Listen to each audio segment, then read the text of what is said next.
The Nobel Committee picks a few persons every year in October. People who, in their own words, made the world easier to understand.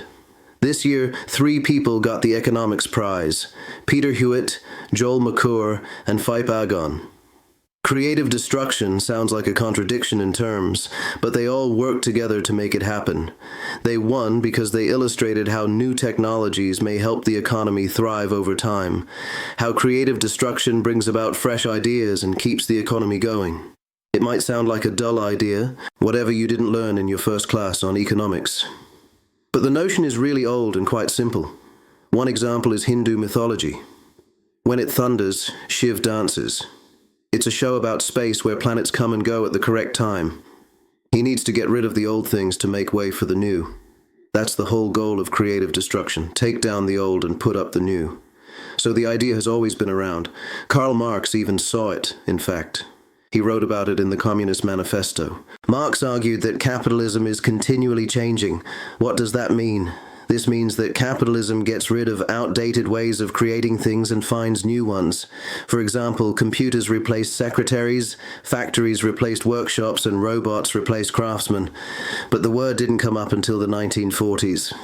Joseph Schumpeter, an Austrian economist, made it famous. He dubbed it the storm that never ends in a system of capitalism. This is a real-life example.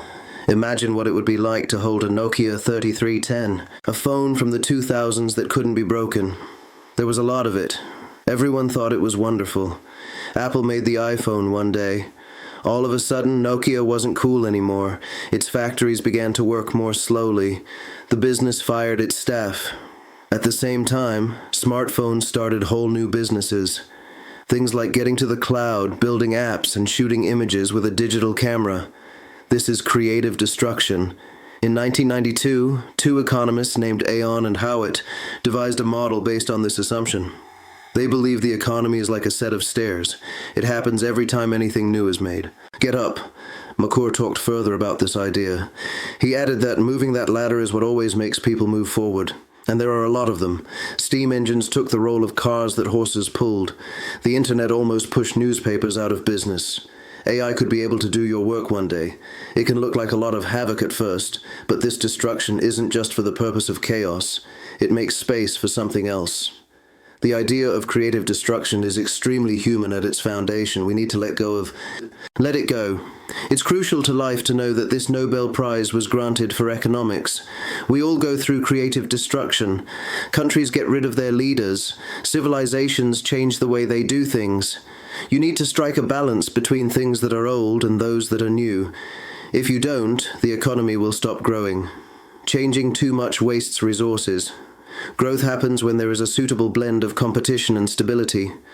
This principle is more vital now than it has ever been. The world is changing a lot. The most essential factor that alters everything is artificial intelligence. Chatbots can accomplish a number of things, such create papers and help people with their problems. People might lose their employment.